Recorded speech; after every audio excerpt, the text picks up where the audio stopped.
What's going on, everyone? So, have you ever heard the phrase "tale of two halves"? Hey, they got us in the first half, I ain't gonna lie. Right? We all seen that meme. And Colorado is the perfect example of a tale of two halves. They are just absolute prime time. Deion Sanders and the gang are just running through Stanford, looking like they are just gonna cruise to a dominant win, up 29 nothing, feeling good, headed to the locker room, just living their best life, looking like a team that has goals to really just, make some noise, make a statement, right? Yeah, they're playing a 1-4 Stanford team. All right, right? No big deal, light work. Then second half happened. And what do we see in the second half? A complete and total meltdown. To go from up 29-0, 29-0, to lose in double overtime, 46-43. I mean, talk about sports. You can't make stuff up. Now, I know some people are going to say, "Oh, well, you must have bet on the game. You're upset about it." No, I could care less. I didn't have any money. I didn't have anything on the line for this game. I was just a spectator watching it for the love of the sport. I've been rooting for Colorado all year because, I love a good story. I love a good headline. I love a good underdog story, right? Well, guess what? We got an underdog story today. Stanford comes back 29-0 and beats Colorado. And I mean, an epic meltdown. Now, first, you got to give Stanford credit, right? Because they could have just packed it in. They could have just called it quits, called it a night, and said, "Hey, you know what? We just didn't have it today." Went into the halftime room and just, "Hey, you know what? Sucks. Let's at least try to make it respectable. Let's at least try to make it a game." I don't know. They took, Michael Jordan's secret sauce, the thing from the Looney Tunes, Space Jam, and they downed that thing. They came out and they dominated Colorado. So you got to give Stanford credit. But this is more to Colorado, right? Now, they started off great. The headlines, all of the talk. I mean, I even took Colorado opening game. I took them money line and I took them plus points because, it's just, we see those storylines and you see those narratives and you see those conversations and just the way the world works, right? It just, all the hype, all the excitement, you knew he was not going to lose that first game, right? Took him the second game. But then after that, it was like, okay, well, now the hype, all of the conversations, they're going to start being put to the test, right? And Colorado is decent, but they're not this great team. Like people were talking about them, making an argument for the playoffs and, can they have this crazy turnaround? Some people were reasonable. Some people figured, that they'd win 4 to 5 games, something like that, which would be an incredible turnaround from last year after only winning 1, right? And look, they've already, in many ways, exceeded some expectations. If we're being real, right? If you remove the hype, if you remove just the allure of, Deion and Primetime and all that stuff, you actually take a step back and you really kind of evaluate Colorado and you look at them for the team that they are. They have overachieved to an extent, right? They've looked good. They're nowhere near a good to great team. They're good enough to beat, like they should have beaten Stanford. If we're being honest, if they played 10 times, Stanford probably loses 9 of those 10 times, right? This just happened to be that one time where Stanford just, they rallied the troops and they figured it out and they made it happen, So I am very impressed with what Stanford did. But to me, this was more about Colorado than it was Stanford, right? To me, Colorado lost this game more than Stanford beat them. Again, you're not up 29-0 and just get beat, right? Like you have to make those mistakes. You have to make the errors that lead to just that epic collapse. I mean, this is ridiculous. And look, we know college football, right? Anything can happen in college football. I mean, out of any sport you name, right?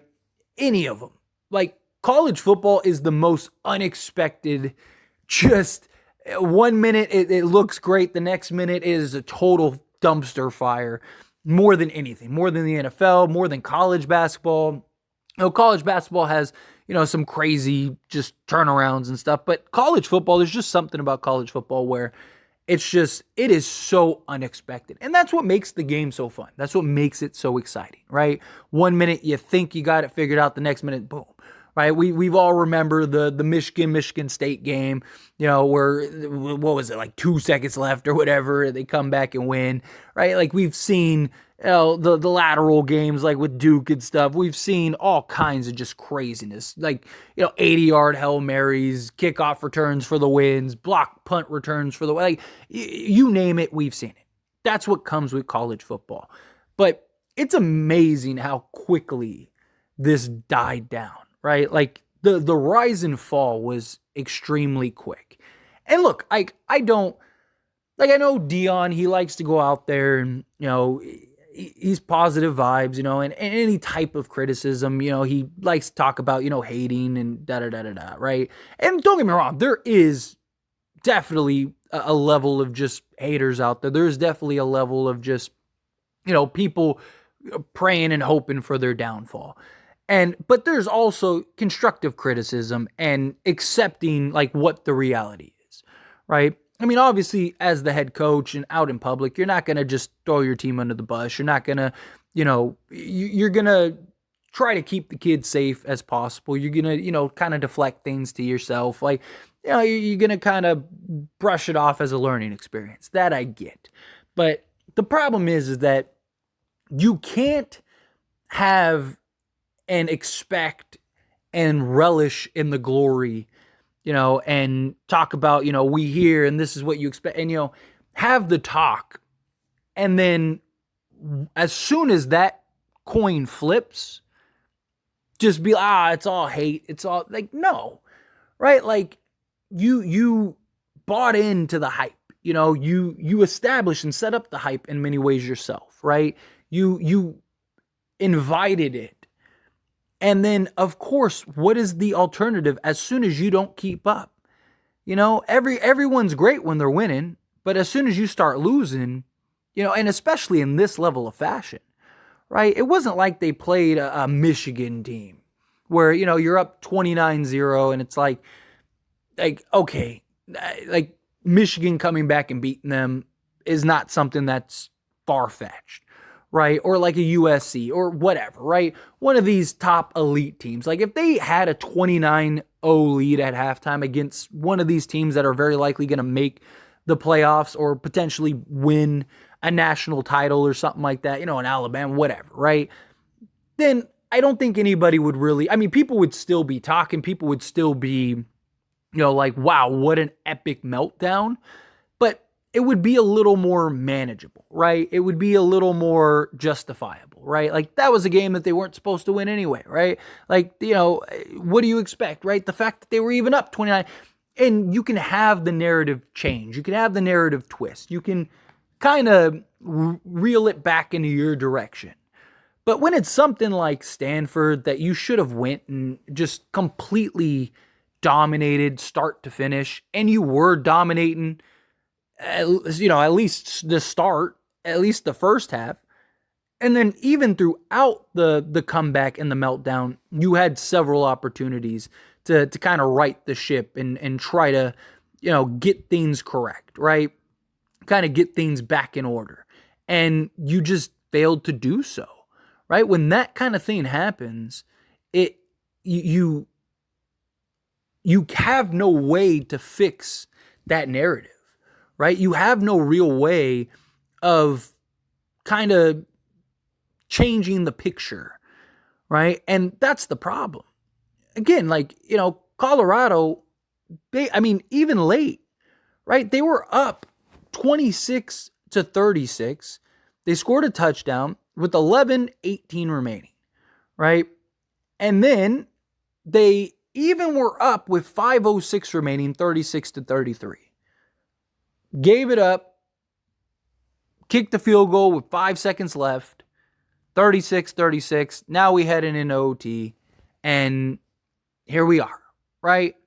And it's just, again, right? I'm rooting for Colorado. I want to see Colorado have success. I was hoping, Dion and the boys would be able to kind of just run through everybody. I didn't think realistically they'd beat like USC and stuff like that, but I thought that they would go and beat teams like the Stanfords and stuff. But I mean, look, it is in many ways, it is a learning experience, right? This is something that these young men are going to be able to take, and you need that adversity. You need those back of the barn type beatings sometimes, right? You need certain things in life to kind of get better, right? Colorado should only improve, should only get better. Dion is an attractive, piece that is going to be able to recruit and get all these guys. Like, Colorado's future is extremely bright. Colorado's going to be in a very nice place. But it's just, again, it's amazing how quickly everything just changed for Colorado. To go from riding on a high horse, looking like, superstars to, well, there it goes. But anyway, it was extremely shocking, right? Like, I even turned the game off at halftime because I was like, this is a blowout. This is boring. Let me put something else on. And, yeah. And then all of a sudden I checked and I was like, wait a minute. Hold up. Is this really about to happen? And I turned it back on, I don't know, it was like start of the fourth or something like that. And, or maybe a couple minutes into the fourth. And I was just like, this is really going to happen. Oh, it really did just happen. No way. And there was a big part of me that wanted to just take Stanford money line or plus points or something like that. But I was like, nah, they're not going to do it. That's not going to happen, right? Colorado isn't about to blow a 29-0 lead. And they did. They really did. Just crazy. Just crazy how sports work. But anyway, as always, this is a discussion. So I pass the question on to you. Let me know your thoughts and opinions down in the comments below. What do you think? How'd you feel about this? What were your genuine thoughts? Pretty crazy. Like I said, it's pretty crazy. But love to hear it. Let me know